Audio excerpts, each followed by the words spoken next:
할렐루야. 부활 새벽에 이렇게 참 성전을 찾으시고 하나님 앞에 예배드리게 된 저와 여러분, 주의 은혜 감사합니다. 우리 찬송가 165장 찬송합시다.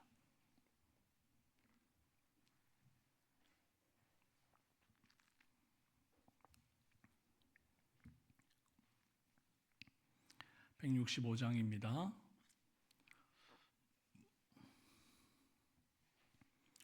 주님께 영광, 다시 사신 주, 사망 권세 모두 이기시었네.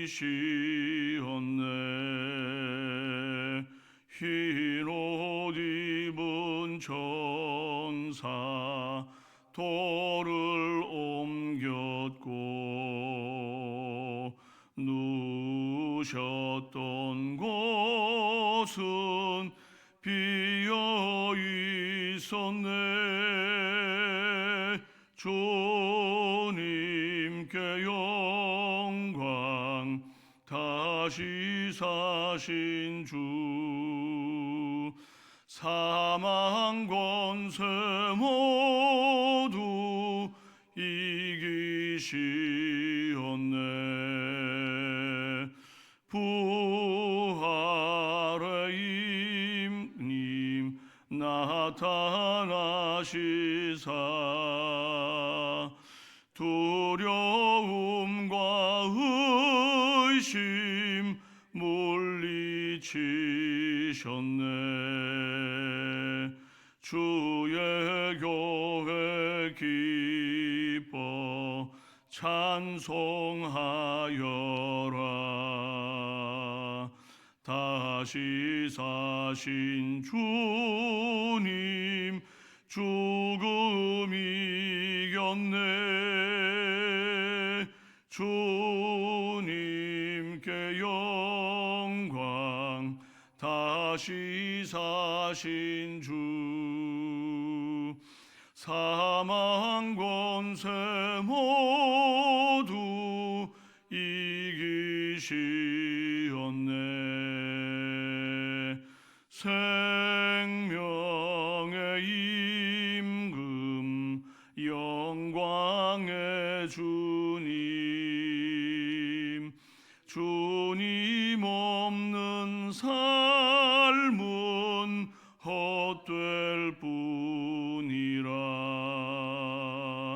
주의 사랑으로 세상 이기고, 요단 건너 본향 가게 하셨네. 주님께 영광, 다시 사신 주, 사망 권세 모두 이기시었네.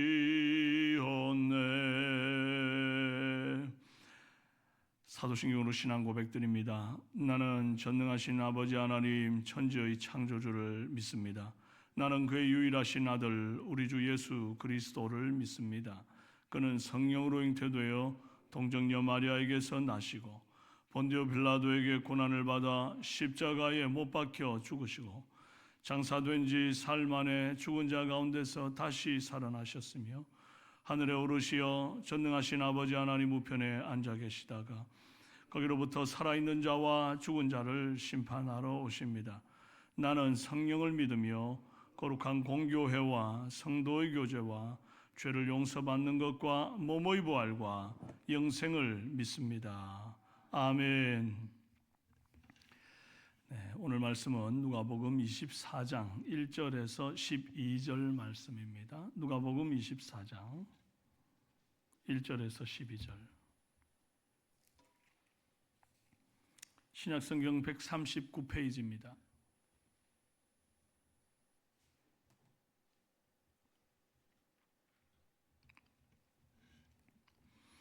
교도하시겠습니다. 안식 후 첫날 새벽에 이 여자들이 그 준비한 향품을 가지고 무덤에 가서 돌이 무덤에서 굴려 옮겨진 것을 보고 들어가니 주 예수의 시체가 보이지 아니하더라. 이로 인하여 근심할 때에 문득 찬란한 옷을 입은 두 사람이 곁에 섰는지라. 여자들이 두려워 얼굴을 땅에 대니 두 사람이 이르되 어찌하여 살아있는 자를 죽은 자 가운데서 찾느냐. 여기 계시지 않고 살아나셨느니라. 갈릴리에 계실 때에 너에게 어떻게 말씀하셨는지를 기억하라. 이르기를 인자가 죄인의 손에 넘겨져 십자가에 못 박히고 제3일에 다시 살아나야 하리라 하셨느니라 한데 그들이 예수의 말씀을 기억하고 무덤에서 돌아가 이 모든 것을 11 사도와 다른 모든 이에게 알리니 이 여자들은 막달라 마리아와 요한나와 야고보의 모친 마리아라. 또 그들과 함께한 다른 여자들도 이것을 사도들에게 알리니라. 사도들은 그들의 말이 허탄한 듯이 들려 믿지 아니하나 베드로는 일어나 무덤에 달려가서 구부려 들여다보니 세마포만 보이는지라 그 된 일을 놀랍게 여기며 집으로 돌아가니라. 아멘. 네, 오늘은 무덤을 찾아간 여인들이라는 제목으로 은혜 나누겠습니다. 예수님의 부활의 시간 참 중요하게 생각해야 합니다. 안식 후 첫날이라고 하는 것은 이 유대인의 안식일이 끝나는 토요일 저녁 해질 때 대략 한 6시쯤부터 다음 날 일요일 저녁 6시까지 그렇게 안식 후 그때까지가 이제 안식 후 첫날이라고 봐야 되겠죠. 일요일 새벽 예수님께서 사망의 권세를 깨뜨리시고 부활하시고 구속사의 새로운 빛을 밝히셨습니다. 우리가 일요일을 주일로 지키는 이유, 그날을 지금 이 일요일을 예배 드리는 이 전통으로 세우게 된 계기가 바로 이것 때문이죠. 유대교의 율법과 전통의 안식일이 아닌 예수님께서 부활하신 날, 죄인에게 진정한 의미에서의 참된 안식, 참된 자유를 선포하신 날, 이 날을 지키는 것입니다. 율법에 얽매여 있던 우리에게 참 생명을 주신 새 계명이신 예수 그리스도께서 우리를 위하여 죽으시고 부활하심으로 참 안식을 주신 날, 그 날이 바로 이 부활하신 아침이다 이 말이죠. 그 새벽에 이제 막달라 마리아와 요한나와 야고보의 모친 마리아가 예수님의 시체에 향품을 바르기 위해서 이 아리마대 요셉의 예수님을 누인 무덤으로 찾아왔습니다. 온 몸이 피투성이 멍투성이가 된 예수님의 그 시신이라도 좀 닦아드리고 싶은 마음, 장례를 좀 온전히 치러드리고 싶은 그 마음 때문에 올라온 거죠. 어쩌면 예수님께 생전에 받은 은혜와 가르침, 사랑에 대한 자그마한 보답이라도 하고 싶은데 이것이 이제 마지막 보답이겠구나 그런 마음으로 올라왔을 거라고 생각이 됩니다. 근데 이제 올라와서 이제 무덤에 도착해 보니까 무덤을 막고 있는 큰 돌은 이미 옮겨져 있습니다. 들어가 보니까 또 예수님의 시체도 보이지 않습니다. 그래서 이제 근심했다 그럽니다. 그러면 근심했다. 이 근심이 아포레이스타이라고 하는 단어로 썼는데 이게 당황하다, 혼란에 빠지다 이런 뜻입니다. 예수님의 시체가 없어질 거라고는 상상도 하지 못했기 때문에 지금 이제 멘붕에 빠진 상태, 요즘 말로 하면 이제 그런 상태입니다. 누가 시체를 훔쳐갔거나 아니면 다른 것으로 옮겼다고 생각하고 이제 근심했죠. 알고 보면 여인들은 부활을 하신 날 이 새벽부터 지금 근심입니다. 근심. 마가복음 16장의 기록에 따르면 이 여인들은 무덤을 찾아가는 도중에 서로 말하되 누가 우리를 위하여 무덤 문에서 돌을 굴려주리오 하더니 그랬어요. 그러니까 큰 그 돌이 무덤 입구를 막고 있는 것을 이미 보고 내려간 터였기 때문에 올라오면서 이거 누가 우리를 위해서 이 돌을 굴려줄까 근심하면서 올라왔어요. 또 예수님의 시체가 없어진 것을 보고 또 근심했죠. 계속 근심입니다. 근심은 결코 좋은 게 아닙니다. 잠언 17장 22절에 마음의 즐거움은 양약이라도 심령의 근심은 뼈를 마르게 하느니라 그랬습니다. 또 예수님도 요한복음 14장 1절에 너희는 마음에 근심하지 말라. 하나님을 믿으니 또 나를 믿어라. 그렇게 말씀하셨어요. 그렇기는 하나 그럼 모든 근심이 다 나쁘냐? 또 그것은 아닙니다. 고린도후서 7장 10절에 하나님의 뜻대로 하는 근심은 후회할 것이 없는 구원에 이르게 하는 회개를 이루는 것이요 세상 근심은 사망을 이루는 것이니라. 보라, 하나님의 뜻대로 하게 된 이 근심이 너희로 얼마나 간절하게 하며 얼마나 변증하게 하며 얼마나 분하게 하며 얼마나 두렵게 하며 얼마나 사모하게 하며 얼마나 열심 있게 하며 얼마나 벌하게 하였는가. 그러니까 하나님의 뜻대로 하는 근심이 있는데 이것은 자신의 영혼을 회개함으로 구원에 이르게 할 뿐 아니라 불신자들의 영혼 구원에 힘쓰게 하고 복음을 힘있게 변증하게 하고 하나님 나라를 확장하고 교회를 세우는데 역할을 한다는 것입니다. 그래서 오늘 이 여인들의 근심이 자기 개인의 문제에 집착하고 있는 그런 근심인가? 그게 아니라는 거죠. 자녀 문제, 건강 문제, 생계 문제 이런 것 때문이 아니라 위험을 무릅쓰고 예수님을 만나야겠는데 못 만날까 봐 그게 근심이고 이 근심의 결과가 뭐였습니까? 뼈를 마르게 하는 그런 게 아니었습니다. 이 여인이 부활의 증인이 되어서 사도들에게 예수 부활을 알리는 전령이 되게 했습니다. 오늘 우리는 어떤 근심하며 사는가 한번 좀 생각해 보면 좋겠어요. 무엇을 먹을까? 무엇을 마실까? 그런 걸 근심하고 염려하는 모습은 아닙니까? 주님이 이런 걸로 너희들 염려하지 마라. 그런 것들이 필요한 거 하늘 아버지께서 다 아신다. 그리 말씀하셨습니다. 오늘 내 자신의 문제, 사업 문제 그런 것들로 근심하는 것은 아닌가. 이 새벽에 주님과 그 나라를 위한 근심을 가슴에 품는 성도 되기를 바랍니다. 어떻게 하면 더 주님께 은혜 보좌로 가까이 나아갈까를 근심하고 성도의 딱한 형편을 보고 근심하고 그들의 믿음이 떨어지지 않기를 위하여 근심하고 교회의 다음 세대가 갈수록 줄어들어가는 것을 근심하고 세상 가치관이 교회에 스며드는 것을 근심할 때에 이 근심이 영혼을 세우고 교회를 세우고 하나님 나라를 세우는 줄로 믿습니다. 천사들이 하는 말이 6절에 어찌하여 살아있는 자를 죽은 자 가운데서 찾느냐 여기 계시지 않고 살아나셨느니라 그랬습니다. 왜 예수님은 이 부활하신 후에 무덤에서 좀 기다려주지를 않으셨을까? 그런 생각을 좀 해보게 돼요. 여러분 여인들이 올라올 줄을 예수님 몰랐을까요? 기왕이면 헛걸음하지 않도록 좀 무덤에서 기다려주시지. 베드로도 무덤에 달려왔지 않습니까? 그 무덤에서 좀 맞이해 줬더라면 얼마나 감격스러웠겠습니까? 그런데 왜 일부러 자리를 피하신 것처럼 무덤에 계시지 않았을까요? 예수님은 무덤과 상관없는 분임을 알려주시기 위함입니다.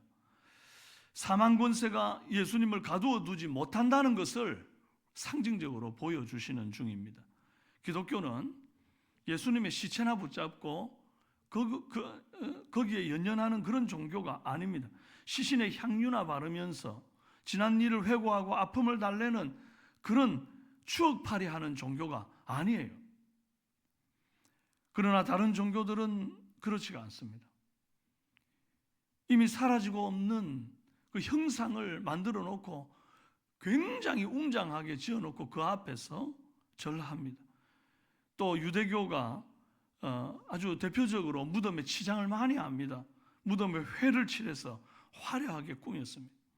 또 이집트의 피라미드를 보면 그 왕을 태양신의 아들로 섬기면서 어마어마하게 한 큰 무덤을 파라오를 위해 지어놓고 위대하다 찬양합니다. 중국의 황제도 병마용을 보면 막 어마어마합니다. 여러분 그런 눈에 보이는 무덤의 웅장함은 사망과 죽음을 더욱더 돋보이게 할 뿐입니다. 그러나 예수님은 죽음의 권세를 정복하시고 부활하셨기 때문에 무덤에서는 예수님을 아예 찾아볼 수가 없습니다. 텅 빈 무덤은 예수님의 부활을 증명하는 현장일 뿐입니다. 이후에 예수님이 어디에서 제자들을 만나 주십니까? 길에 엠마오로 내려가는 제자들을 길에서 만나 주십니다. 군병들이 무서워서 방에 다 숨어가지고 막 문을 안으로 걸어 잠그고 있는 그 방에 나타나셨습니다. 갈릴리 해변에서 제자들을 위해서 조반을 준비해 놓고 제자들과 만나셨습니다. 그러니까 예수님은 어디에서 만나셔? 부활의 예수님은 무덤에서는 절대 얼굴을 못 봅니다. 어디에서 봅니까? 삶의 현장에서 보는 겁니다. 살아있는 삶의 현장. 성도들이 땀 흘려 일하는 그 현장에서 주님이 만나 주시더라는 거예요. 그러므로 주님을 교회라고 하는 건물 안에 가두어 두지 마십시다. 교회 안에 계시는 주님이다라고 생각한다면 마치 불교에서 산에 절을 지어 넣고 속세를 끊고 살아가는 모습과 다를 바가 없을 것입니다. 삶 속에 동행하시는 임마누엘의 주님이 오늘도 저와 여러분의 삶의 현장에서 항상 동행하고 계시는 줄로 믿습니다. 가정에서, 학교에서, 직장에서, 길을 갈 때든지, 앉았을 때든지, 누웠을 때든지, 들어갈 때든지, 나갈 때든지 언제든지 부활하신 주님은 살아계신 여러분의 곁에서 여러분과 함께 동행하는 줄로 믿습니다. 제자들은 무덤이 비고 이제 예수님 부활했다는 말을 하는 여자들을 허탄한 소리나 하고 있다고, 이 정신 나갔다고 그렇게 치부를 했습니다. 그리고 직접 가서 무덤을 보고도 그저 놀랍게 여기고 이상하다 그러면서 그냥 집으로 돌아와 버렸습니다. 내가 믿음이 없으면 믿음 없는 사람들이 정상적으로 보이고 믿음 있는 사람이 비정상으로 보이는 것입니다. 믿음의 말을 하는 사람을 보면 아유 허탄한 소리 하는구나, 헛소리 하는구나 그러는 거예요. 그래서 불신자들은 신자들 보고 하는 말이 저 사람 저 교회 미쳤네, 예수에 미쳤네 그러는 겁니다. 이게 정상적으로 안 보이는 거예요. 미친 것처럼 보이는 거예요. 왜요? 불신자 눈에는 그렇게 보이게 돼 있어요. 믿음이 없는 사람들 눈에는 죽으신 예수님이 부활했다는 소리를 믿는다는 것이 이게 제정신으로 불가능하다 그렇게 보이는 겁니다. 그러나 이게 반드시 역전되는 날이 옵니다. 머지않은 장래에 제자들은 틀림없이 예수 부활을 목격하게 되고 그 뒤에 이 막달라 마리아와 요한나와 야고보 모친 마리아 그리고 또 다른 여인들을 찾아가서 아마 크게 사죄를 했을 겁니다. 믿음이 없어서 함부로 허탄한 소리 하지 말라고 했던 거 정말 죄송합니다. 우리가 믿음이 없었던 연고입니다. 그러면서 아마 고개 숙여 사과했을 거라고 저는 생각을 합니다. 지금은 불신자들이 우리를 보고 아이고 뭐 하려고 저렇게 시간 들여 돈 들여 마음 들여 저렇게 부활 말도 안 되는 소리 하면서 예배한다고 저러고 있을까 그런 소리를 하겠지만 그러나 여러분 반드시 그들도 주 앞에 서는 날이 있을 것입니다. 개인적인 종말을 맞이하여서 죽음으로 주 앞에 서는 날이 있든지 아니면 주님 다시 오셔서 이 땅에 종말이 오므로 주 앞에 최종 심판 때 설 날이 있든지 둘 중에 하나는 있단 말이에요. 그러면 그날 그때 비로소 깨닫고 후회하게 될 것입니다. 허탄한 소리는 크리스찬들이 한 게 아니라 내가 했구나. 여러분 반드시 역전되는 날이 옵니다. 그날까지 이 부활신앙 굳게 붙들고 살아가는 하루하루가 되기를 주님의 이름으로 축원합니다. 기도하겠습니다. 존귀하신 아버지 하나님, 우리 주님 죽음에 갇혀 있을 수 없으시고 절대 무덤에서는 만날 수 없는 예수님, 우리 주님 부활하셔서 제자들의 삶의 현장으로 찾아오시고 길에서 방에서 그리고 만나기로 약속했던 갈릴리 해변에서 주님 그렇게 만나 주셨던 것을 생각합니다. 오늘도 우리 삶의 현장에 오셔서 부활하신 주님을 만나는 줄로 믿습니다. 교회에만 가두어두지 않게 하옵소서. 내 삶의 모든 현장이 예배의 처소가 되도록 주님 우리 사랑하는 성도들의 믿음을 확장시켜 주시고 아직도 주님을 만나지 못해서 예수 믿는 자들을 향하여 허탄한 짓이나 한다라고 손가락질하는 그런 가족들이 있거나 그런 사랑하는 친구들, 이웃들이 있다고 한다면 하나님, 그들에게도 복음을 증거하여 구원의 감격을 누릴 수 있게 하여 주시고 마지막 날 반드시 역전되는 날이 오리라 믿고 확신하며 이 부활신앙에서 떠나지 아니하는 사랑하는 삼성의 성도들 되도록 붙잡아 주시옵소서. 감사와 영광을 주께 올려드립니다. 오늘 이 부활주일에 사랑하는 성도들 원근각지에서 정말 하나님 앞에 경배하기 위하여 나올 때에 고난을 이기시고 부활하신 주님의 그 생명이 내 삶 가운데 온전히 흘러들어오는 복된 날 되게 도와주옵소서. 환우들을 주님께서 기억하여 주시고 병상에 계시는 이들 부활의 능력을 힘입어 그들의 삶이 다시 한번 회복되게 하시고 병상을 털고 일어나 예배 자리에 서도록 역사하여 주옵소서. 감사하고 예수님의 이름으로 기도합니다. 아멘.